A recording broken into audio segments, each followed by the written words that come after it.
Welcome to another edition of Social Media News Live. I am so glad that you're here today. This is going to be a fun show. We've got amazing guests. We've got 4 people in the box right now, so that's going to be fun.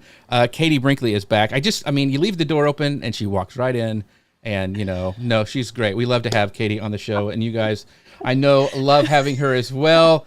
And we got our friend Dustin Stout, who's always stopping by. Another one. Look how big that is. What did I do?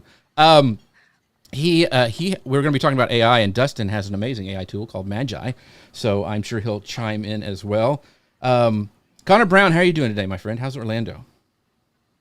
Orlando's fine. It's here. It's very dreary. It's very wet, but we were in the middle of a drought. I think the drought's gone considering the rainfall we've gotten in the last couple of days, but doesn't it get nuts now about this time of year when the school gets out and all the little kiddos start flocking to see the princesses?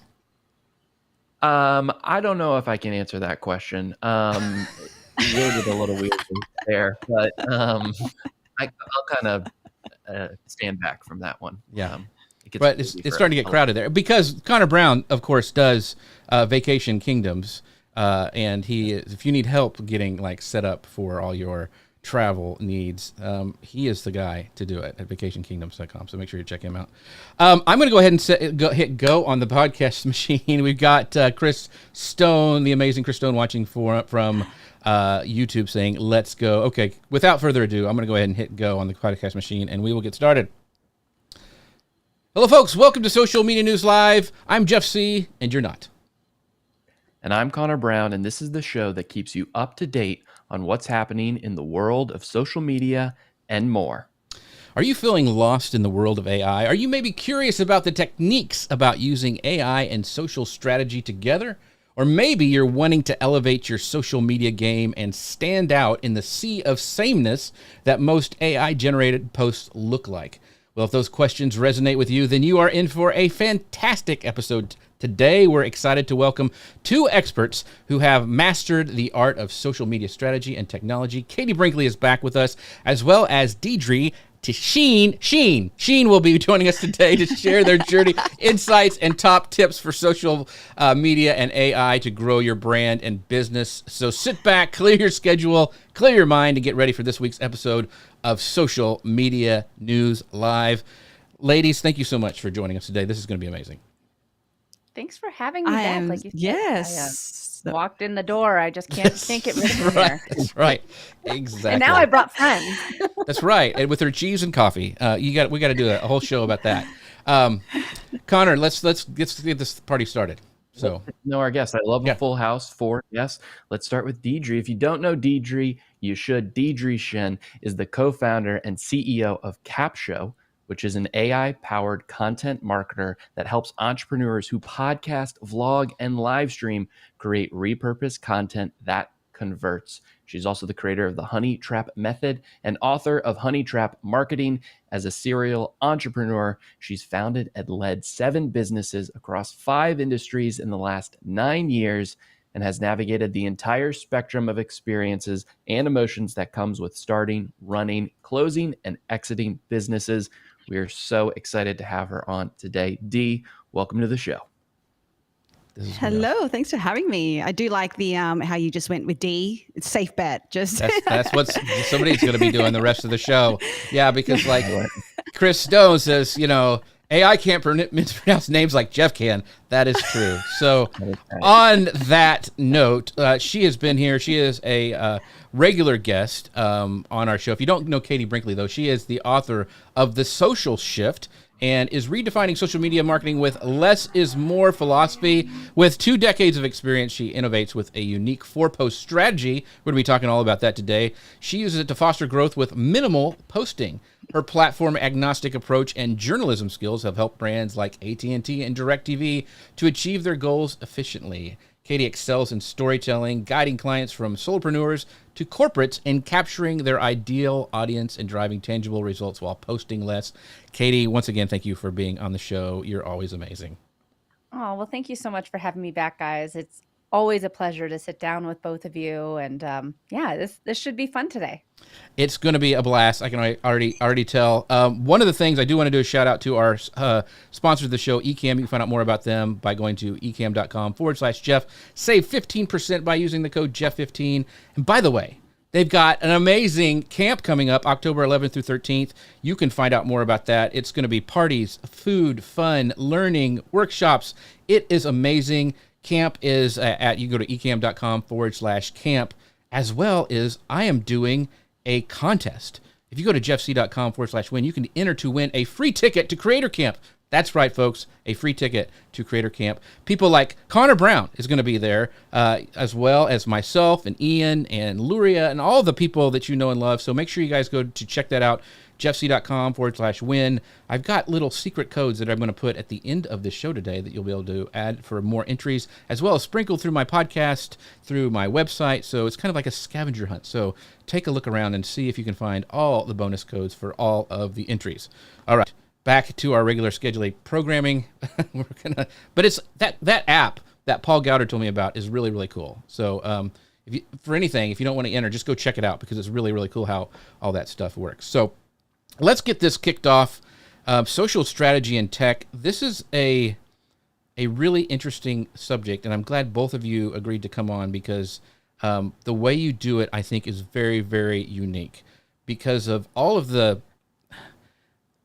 apps that come out, all the ways that all the gurus are telling us to use AI to do all the things, write our emails, do our social posts, do our laundry, everything it's telling us, we can use AI for. I wanted to kind of dive into this because I think there's so much that we get wrong about that when we think we can just copy and paste. And I think we're going to dive into that really deep today. But I want to first start with Katie.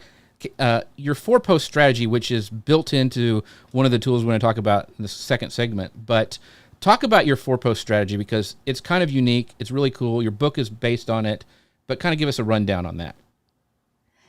Yeah, so the 4-post strategy is designed for people to post less on social media. I think that during COVID, we all turned into little content generating machines because we couldn't leave our house, and it was really our only way to see what was happening in the outside world. And now that the world is opened up, it's been 4 years, a lot of people are still in that mode of, well, I need to create more. And it's a lot of the content just sucks. And so how can you make content that your ideal clients want to see, your biggest fans want to see, your friends want to see in their feed? And it's by knowing exactly what they want to see, how you can help them. And it's not by posting more, it's by posting the content that converts. And so the 4-post strategy is really designed to use the algorithm to your benefit on these platforms, so that you can take people from just scrolling through, killing time, to saying like, well, how do I sign up? How do I learn more? I didn't even know I had this problem, but teach me.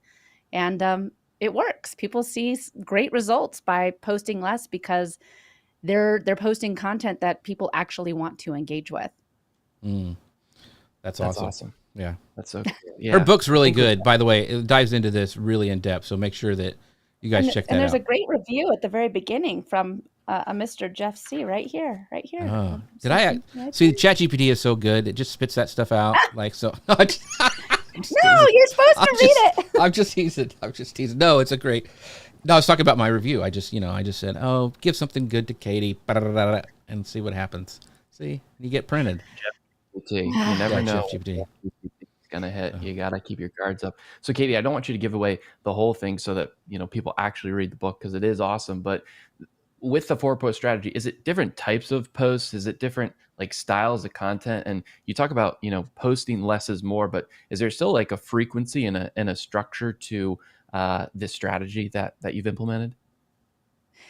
Yeah, it definitely is designed so that you can use one or two platforms and not be on all of the platforms. I think that it's a lot of people are like, oh, well, it's so easy with schedulers. And I mean, I use a scheduler too. I know a lot of them.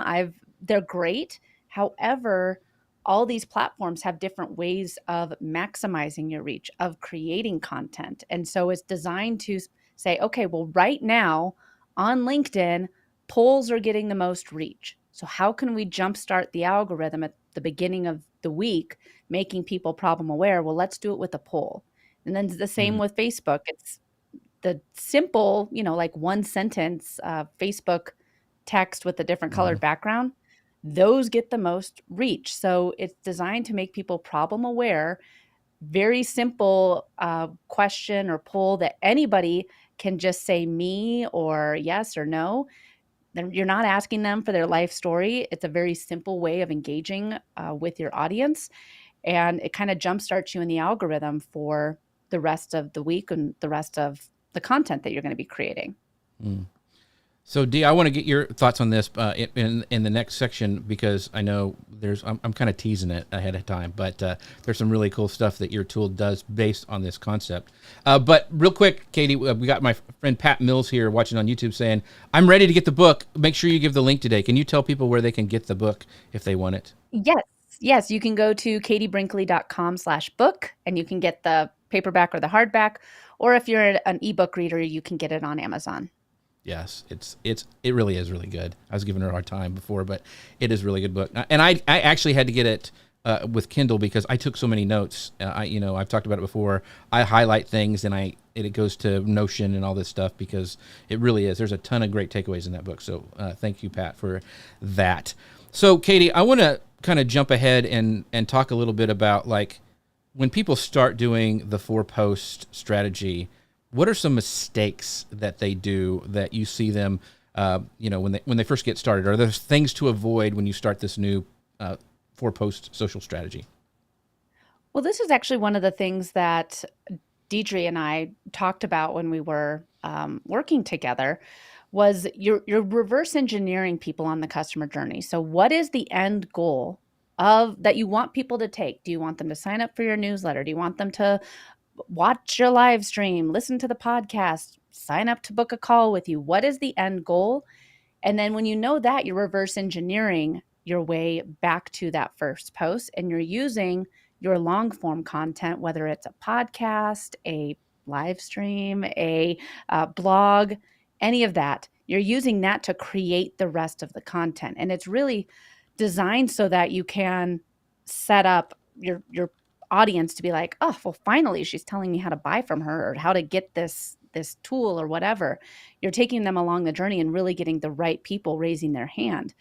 I think that the biggest mistake is people not realizing that they can promote other things than their long form content at the end of the week. There's so much more other than just listen to the podcast. I mean, I want more people to listen to my podcast, but everyone please listen. But I mean, like this, at the same time, I'm creating that long form content. How can I, use that long form content to make people actually give me their money and sign up or join my email list, whatever. And you think of your long form content as the means to having people sign up to go one step further with you. Gotcha. With that, is there like a strategy that you find is just too much, like posting too much to overwhelm someone? Or I know the 4-post strategy, it's beyond just 4 posts, but how much is too much when it comes to like inundating your audience with posts and content and different sort of tactics? The 4-post strategy is designed for people to only post 3 to 4 times a week. That's all that I have the capacity for with my business. Because I have a business to run. And, I'm trying to send out emails. I wrote a book last year. I'm trying to do all these things. I don't have time to be creating daily TikTok videos and I don't have time to be writing a blog every day. I don't have time for that. I do 2 podcast episodes a week. That's a lot of content. And so it's designed for people to only post 3 or 4 times a week so that you can focus on the other aspects of your business. Now, if you have a dedicated team that can help you implement these strategies or that can help you with other aspects of your business so you can show up on social media more, go for it. However, studies have shown that posting 3 to 4 times a week is just as effective as posting daily. And in fact, the CEO of Instagram just said you only need to post on Instagram around 3 to 4 times a week. So the daily posting, nobody really wants that unless you're an influencer. I mean, like, that's a completely different strategy. And I think that's where it's gotten muddled, is we see these influencer strategies where it's like, do a reel every day for the next 365 days and you're going to, go viral. It's like, well, yeah, it's like buying a lotto ticket every day.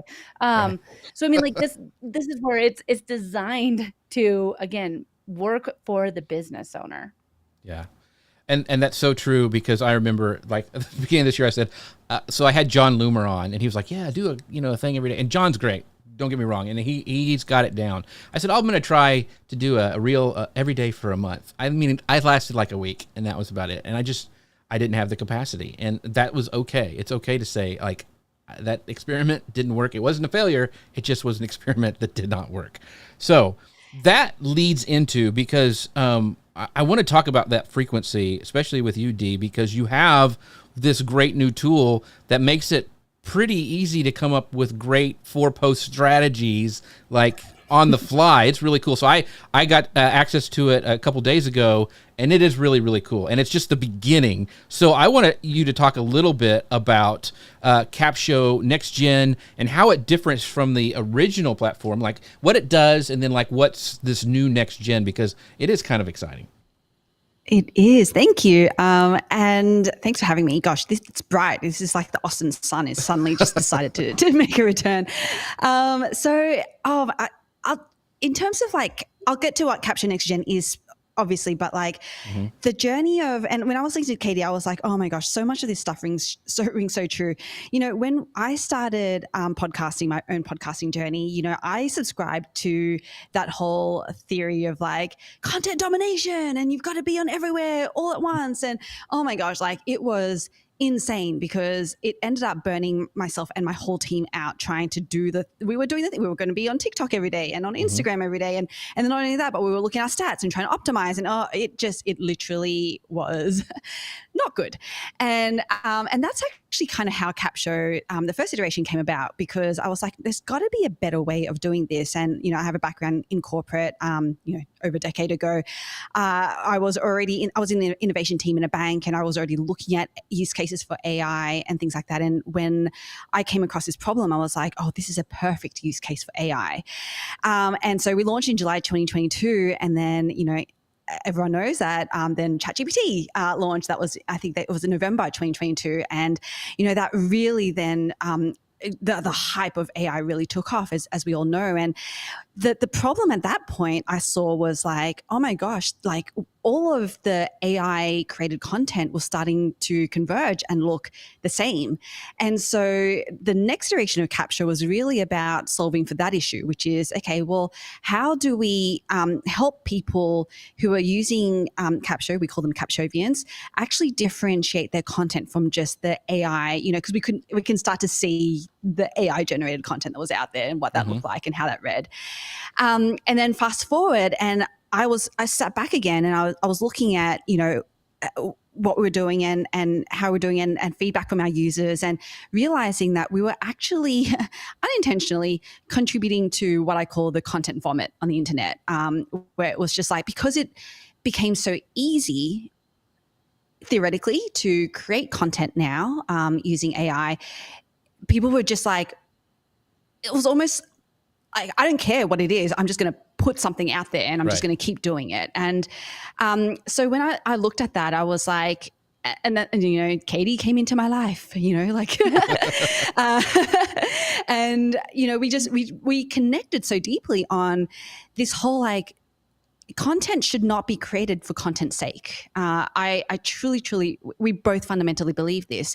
Like, if we're going to create content, then we have to be intentional with it, because let's not contribute to that content vomit on the internet, please. Like, none of us want to be recipients of it. None of us want to be the vomiters on there. Like, let's actually create content that will get will get the attention of the people that we want from our corner of the internet. Right? It doesn't have to be everyone. It just has to be the people that we want to reach. And then let's actually have them connect with us at a deep level and because of that connection, they're going to want to take the action that we want them to take. That is what, and that's why we then, from a Capsho perspective, was like, yes, this is what we want to do. We would actually want to not help people just create content and repurpose and do that thing. It's like, I mean, yes, we're helping people repurpose, but we're helping them repurpose with a goal. And that goal is to get more clients. And so that's what Capsho Next Gen is designed to do. So what we ended up doing was at the end of last year, we were just like, you know what, we're going to burn Capsho to the ground and completely rebuild because, anyone who's been in software, it's a pretty common, I realize this is a pretty common story. I thought we were the only ones, like, every other good founder out there, where I was like, oh my gosh, why are we the only ones who feel like we created this? We ran really hard to go to market and to launch. And what happens when you do that with software is that you actually create a lot of dirty code, which ends up being really buggy. And so we got to the point where it was like, okay, we have to actually rebuild. And the great thing about the rebuild opportunity was we could actually step back and go, okay, if we were to envision, like, what is the platform that we want to, that we see kind of leapfrogging where we are right now, that's what we want to build. And so that's what Capsho Next Gen is. And I actually, it was actually my coach was like, don't call it Capsho Next Gen because you're setting, certain expectations. Like, no, I want to call it Next Gen because I want to hold ourselves accountable to this being actual next generation. And so what that means and looks like is like, yes, the assets that we create is going to be intentional. It is going to be outcome driven. It's going to be results driven. Again, that is what Katie and I vibe so closely with. And so that's why I was like, I worked with Katie. She helped me implement the 4-post social media strategy for my own account. I saw amazing growth, like literally like the engagement. I know, Katie, when we're working, every time we work together, I'd show my results and you'd be like, oh my gosh, this is amazing. It's like double, not just double digit, like triple digit percentage growth on engagement, on reach, things like that. It was insane. And I got it. Like, I actually understood what it then means to be social on social media. When people say, yeah, you got to be social. And I was like, I don't know what that means. But the 4-post social media strategy actually helped me understand what that meant. And so I was like, there was this opportunity as we were rebuilding Capsho to be like, okay, let's actually just embed this strategy. And Katie was like, yes, please, like, let's go for it. Let's embed this because we could actually help so many more people like do really, really great things with their content and actually help them convert. And so, that's just one part of what's coming, what we have in Next Gen. The thing that I get most excited about, which I think is just a nerdy thing, to be honest, is like, the Next Gen it's all about intelligence, right? Like, our whole thing is be intelligently lazy. That's why we have, Monty our sloth. It's because we're building the whole platform to be completely self-learning, which means that the edits that you make in there, from a either tone of voice or structure perspective, or, even catchphrases and things like that, that you that make you, the platform actually automatically learns and starts to apply that the more that you use it and edit it. And so that is this type of stuff that I nerd out about, to be like, okay, this is how we actually become truly next gen. How do we truly help people, not only with the efficiency that AI can help, but actually with the quality uplift as well. So it's kind of getting the best of both worlds, which I'm super excited about. That's awesome. Yeah, it is really cool. Even in the beta that I've been playing with, like I said, it's a lot of fun, and it's not just spitting I've tried all the AI tools, everything, and it's not just spitting out the AI stuff that you normally get. So very, very cool. Can I just say really quick here?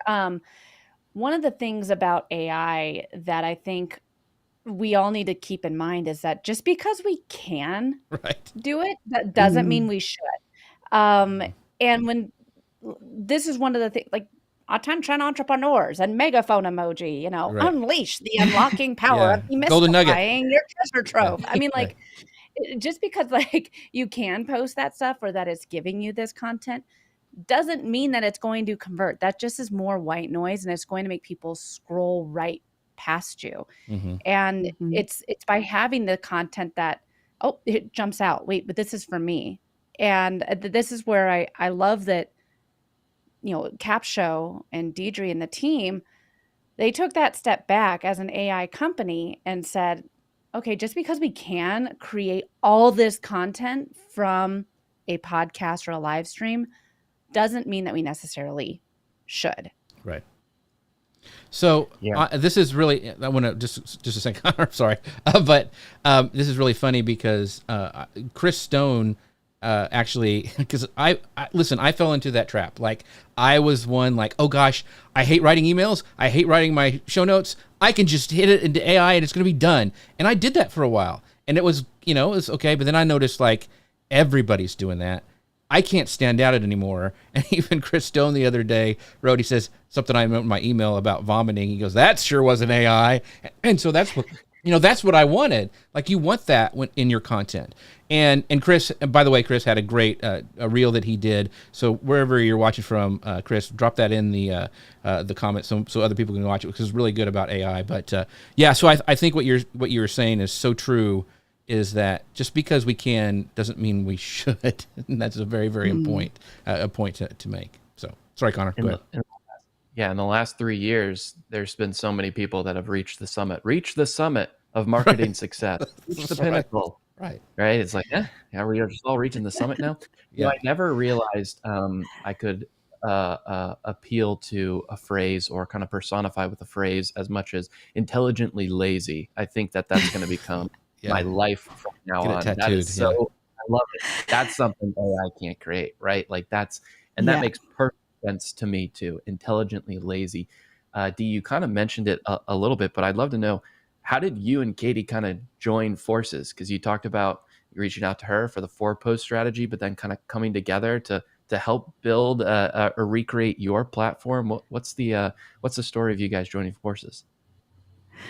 Oh my gosh. Okay, so we met through a amazing mutual friend, Alex Sanfilippo from Podmatch, and he's amazing. So obviously he brings amazing people together, like Katie and myself, and we just hit it off. Honestly, like I don't know, Katie. I feel like it was just super organic. I think in one of our interviews together, Katie, you coined us as business soul sisters, because we just like clicked, and then we were on the same page all the time about how we operate. It's the same thing about kind of you like loving the intelligently lazy, which by the way, check out this hoodie. Oh, that's cool. How good is cool, right? But it was like, it's just around things like that where Katie and I just hit it off, and we started working together in terms of like I hired her to help us with our social media strategy.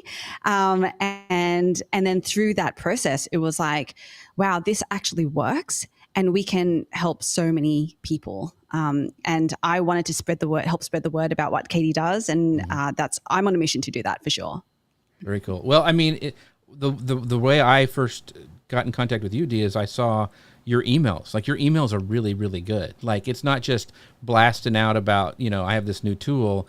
It was actually good, thought out, funny, quirky kind of content that was really, really good. And that's what drew me in to check out Capsho and then seeing all this stuff. So I think whatever she did, or maybe you were doing that before, it worked. So it's really, really good. Because this goes right into my friend Pat Mills over on YouTube says, she goes, I love this content shouldn't be busy work, in hopes that anyone will read it and make, it needs to have a purpose and make sure it is your purpose. So on that note, can you talk a little bit about like how this new Capsho Next Gen helps entrepreneurs, creates that content, especially with that 4-post strategy that's kind of baked into it that Katie put together?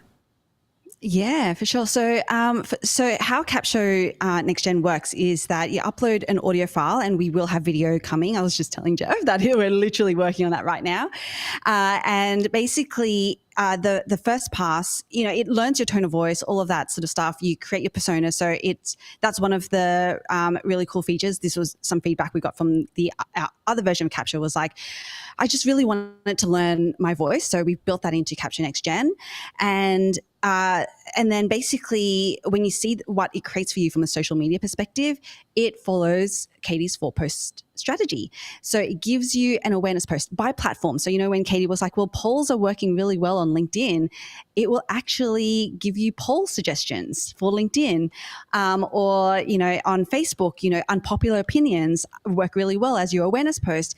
Capsho Next Gen actually will give you unpopular opinions that you can post, that you can edit and post, and then it also gives you the elaboration post, which is the second in the strategy, and then with the third one, which is a community post. And Katie and I always laugh about this because I was like, this was the one that I shied away from, but it's now become my favorite post, and that's what I'm telling all the Capshovians. I'm like, this one has to be your favorite post, but this is the one where this is the one that AI cannot write for you, because this is the one where you're sharing either your personal stories or someone in your community's personal stories. Maybe it's social proof, maybe it's testimonial, maybe it's like a partnership.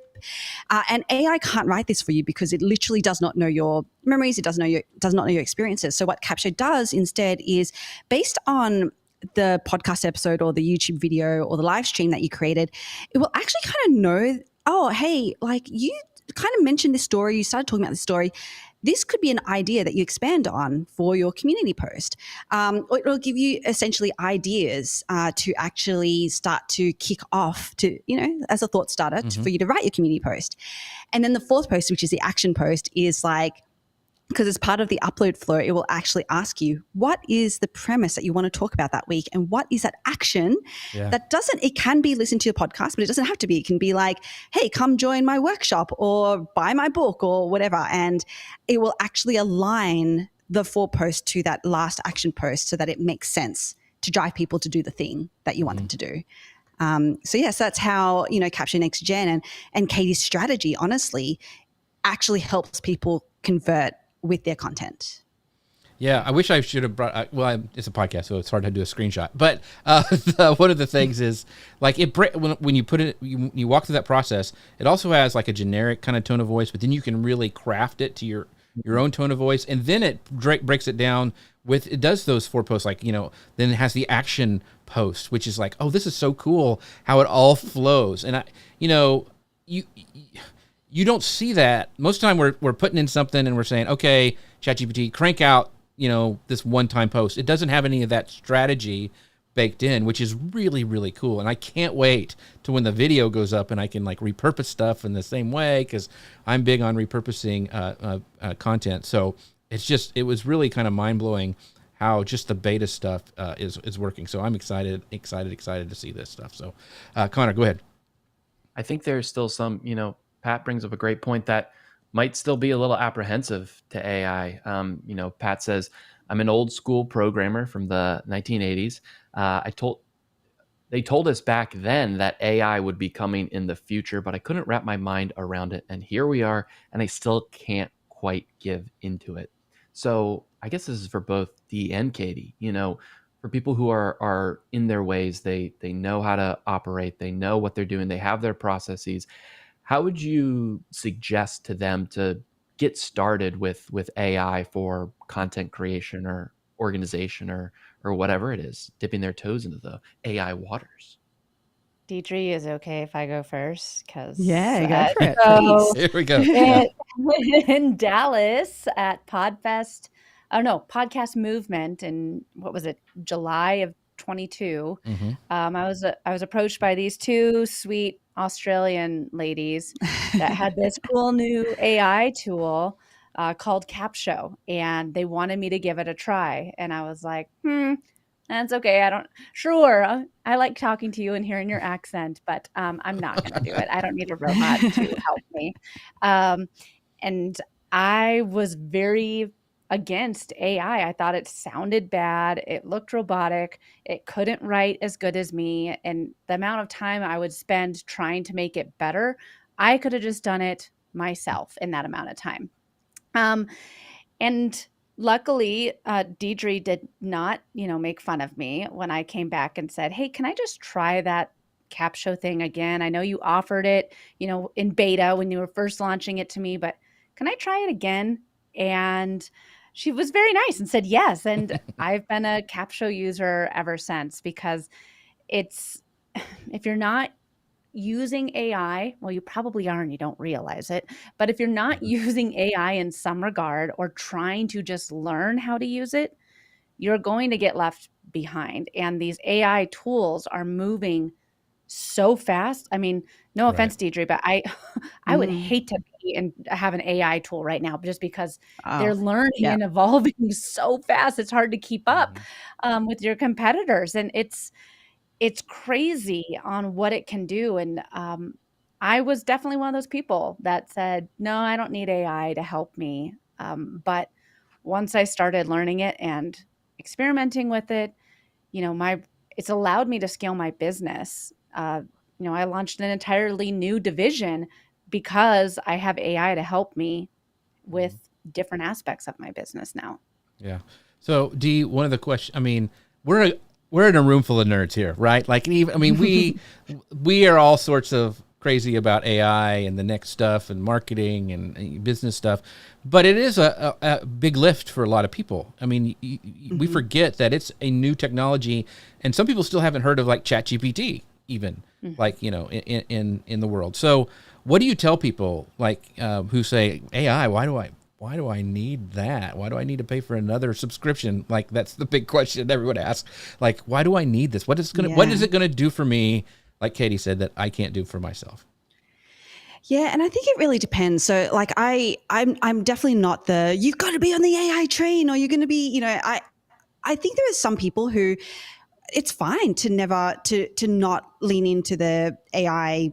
I'll call it hype. The AI hype, because if you know that you're not going to be that person who wants to learn something new. Because I'm going to be honest, like I was actually telling this story yesterday with Katie as well, but we just came from the CEX, Sojo Palooza CEX conference for content entrepreneurs. And obviously the theme was all about AI.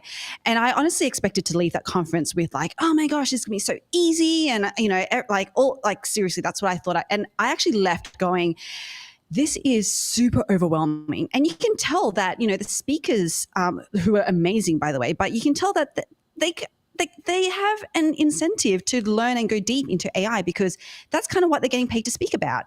But it's a lot, even as they're going through how they use AI, it's actually a lot of work to create your own custom GPTs, to train it, to continue to like uplift it and work with it. And it's a lot of work. And so what I say is like there are tools like Capsho, which kind of bridge, we're kind of like in the middle, because you don't have to do as much to get the uplift that, by training an AI.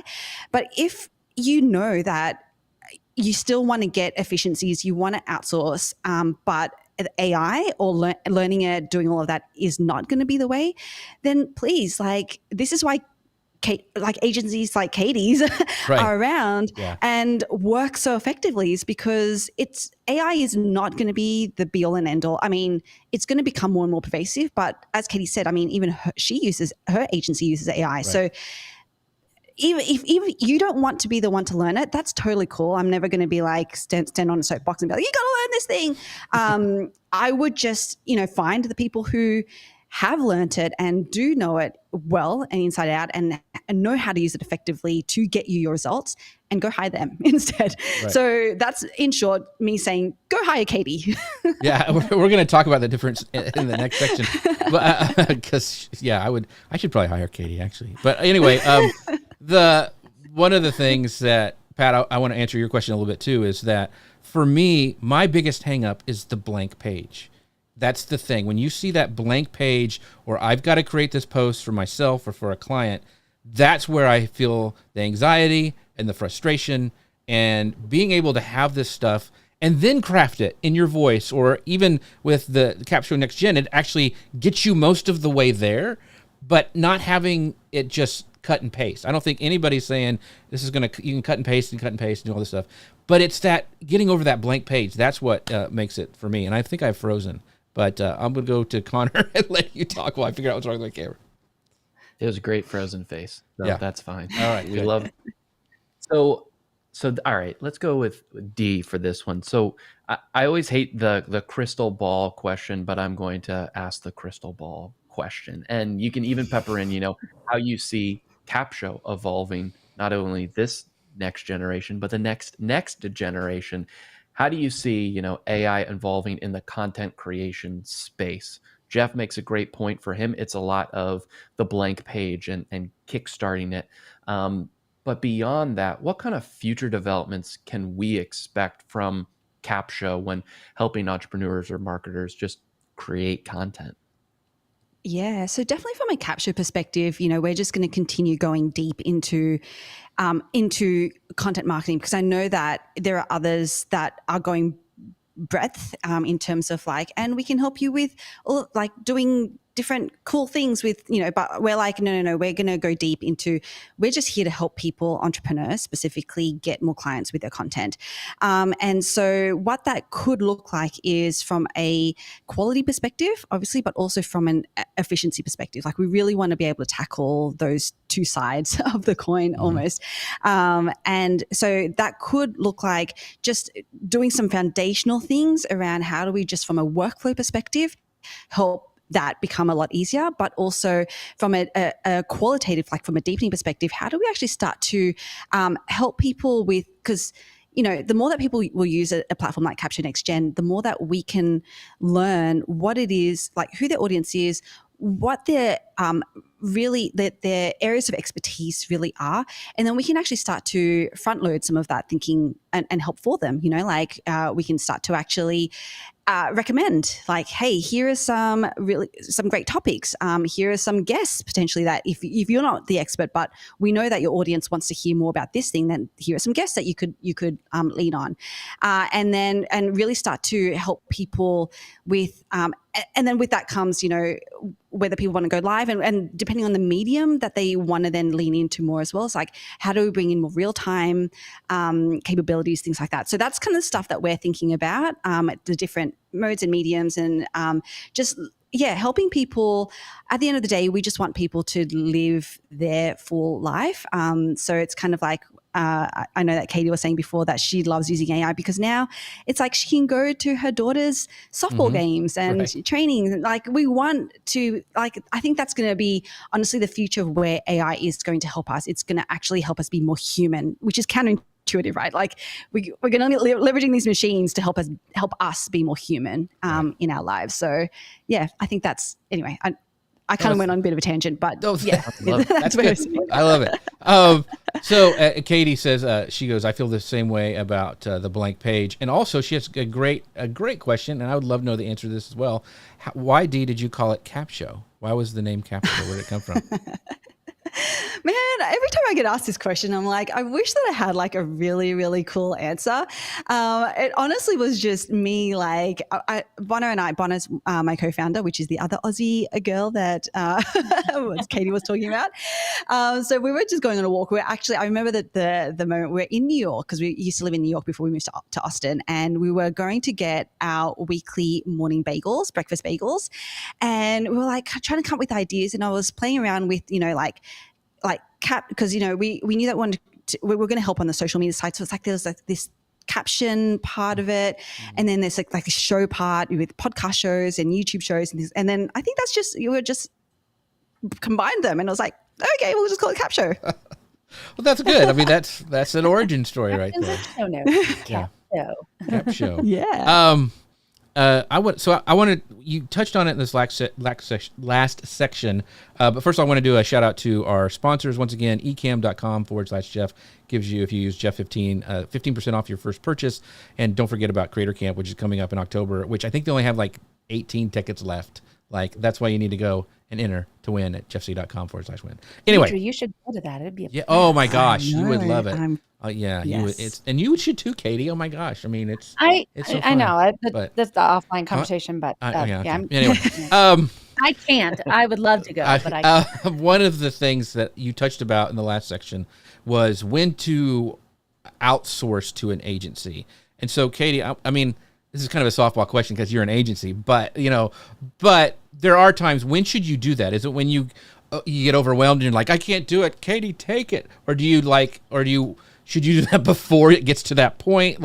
When should you offload of this stuff, and deciding when to use those AI tools versus, go to an agency?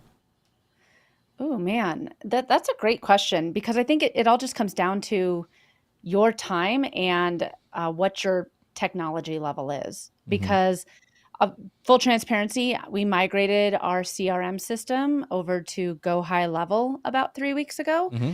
and I'm pretty good with tech, but it has been a giant struggle bus for me. And I'm at the point now where I'm like, all right, I just need to pay somebody to get us migrated, because it's been 3 weeks. I can't take it anymore. And that's where I mean, it's true. Right. Like I mean, we all have our superpowers. I've learned that using an entire robust CRM system like Go High Level is not mine. So when like this isn't the best use of my time, and like, so we work with a lot of our clients where all they do is record their podcast, and we do literally everything else. Mm-hmm. So we do all the outbound engagement, all the inbound engagement, all the editing, all the show, like everything for them. And it really takes them maybe about an hour a month, and that hour a month is them recording their show. So I think that it just comes down to your time and what your capacity is. I mean, I love Gary Vee, but not all of us have a team of 20 to turn a Right. 3-minute video of us going to a garage sale into 20 different pieces of content. Like, we Right. just don't have that capability. So it comes down to time and what your strengths are. I mean, like we said here, Capsho is a great tool. It is easy to use. It's just one of those things where, how much time do you have to give to this aspect of your business? Right. Got it. So what would follow up with that, Dee? Yeah, I 100% agree. And what Katie mentioned about doing inbound and outbound, like, this is the important thing that I think some of us don't realize about being on social media platforms and just marketing in general. It's like, the content is actually, I always say this, the content is just the beginning of what it is that we do. I always used to think it was the end. It was like, yes, I've published a thing and now I can go and live my life. And it's actually not, that doesn't work that way if you actually want to get results.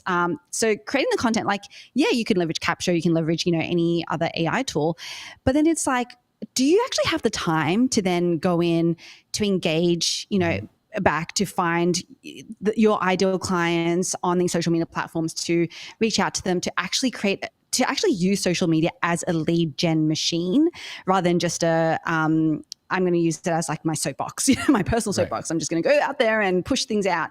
And I think that's a really, really good consideration, because if you find that you are just the person who is just pushing things out, then you may have to rethink your strategy. And maybe even if it's not your strategy, because you know that you shouldn't just be doing that, then, and it's a time thing, then it's like, that's when you talk to the experts, like actually leverage people who can put the time into it. So that's what I say. That's what, and even if, and I know that, so Katie has an agency, but she also does other services. Like, she does do consulting, she does do audits. I would say, even if you are going to leverage AI, I would still lean on someone like Katie to do, even if it's nothing else, to get an audit from her, because with all AI, it's kind of like rubbish in, rubbish out. I know that's a very Australian thing, like, right? It's like, what is this rubbish thing? Trash in, trash out. Is that, is that garbage in, garbage out. Garbage in, garbage out. Yeah. Like, if your anchor content, at least from a Capsho perspective, is going to be garbage, like, what you get out of it is going to be garbage. And so, at a very minimum, what I, have a lot of conversations to Capshovians and others about is like, hey, look, if you're finding that you're actually not getting the content that you would like to be creating, then just at least, speak to someone like Katie to level set, get the foundations built, and then you can start looking at using AI to amplify that. Yeah, totally. So it's funny while you were talking, like, our amazing chat room is, Chris says this AI is eventually going to be like electricity. The catchphrase element of it will dissipate, and it will just be there in most everything we do, which I think is so true. And then Katie says, I love lead gen rather than soapbox. That is a great way to think of it. And Chris also says, great point. Using social media as a trumpet for content is not social at all. It's rubbish. Sounds like Ian is here, my friend Ian from the UK. Yes. So one of the questions that I wanted to ask is, how can entrepreneurs and small business owners owners measure that effectiveness of AI-driven content strategies? Would you measure it the same way? I know you guys are all like stat nerds and all that stuff. So do you measure it the same way as any other type of content that you're putting out there? Or do you have a different metric that you use to see if it's effective? I'll start with you, Katie Brinkley. Oh man, yeah. That's a great question because I love Capsho. I use it. I use AI all the time, but I still am going in and tweaking things. Read it. Mm-hmm. Read it before you post it, and if it doesn't, if it says delve and you never say delve, Right. maybe remove that and change that word out. So, I mean, I've been measuring all of my content the same because I am still humanizing it in some regard. So I guess that's a kind of a cop-out answer. I'm sorry. No, that's fine. I mean, because it's so new. I mean, I don't think we know. Does it? I would think that I would measure it the same way as I do any piece of content. But Dee, what do you say to that? Yeah. Oh, sorry, Katie. Did you have a follow-up? Well, I was just going to say, Austin Armstrong, he does a lot more with like Hey Gen kind of AI, where it's like video AI and stuff. And I mean, his strategy is and he and I are friends. Like we talk about it. He was like the second person to buy my book, but we have a very different strategy where his is just more. And he is testing AI versus, human generated content. And for the amount of content that he pushes out, I think that he's seeing a little bit of 50-50. Sometimes the AI stuff does just as good as the real person stuff, but he posts like 10 times a day. So yeah, that's crazy. He's bound to have, I know, I don't know. Like, yeah, that gives me a headache just thinking about it. But I mean, Dee, I'm curious on what your thoughts are on it. But like I said, I think that the way that the 4-post strategy is built, it's designed to still give the metric, positive metrics, whether it's you posting it and writing it or it's the AI outputs, because it is so natural. It is such a normal way of engaging online. Yeah, for sure. I think that's right. I think at the end of the day, when we think about metrics and stuff, it's sometimes hard to, I should say it's easy to lose the fact that at the end of the day, we're still talking to another human. Like, I think it's sometimes it's like, oh, we're just trying to feed a machine, to like get boosted or to get, whatever. But yes and no, like maybe to begin with to a point, but at the end of the day, if other humans on the other side of it aren't engaging, if they aren't caring about it, if they just, continue to swipe and scroll past, then it doesn't matter whether it's human generated or AI generated. It's just not going to, it's not going to be good content. So I think regardless of whether it's AI, and this is kind of, I think what Katie's saying is it doesn't matter. Just think about creating good content for your person, for your audience. And it doesn't matter where it comes from. Just make sure it's good and something that they want to engage with. Yeah. Totally agree with all that. Yeah.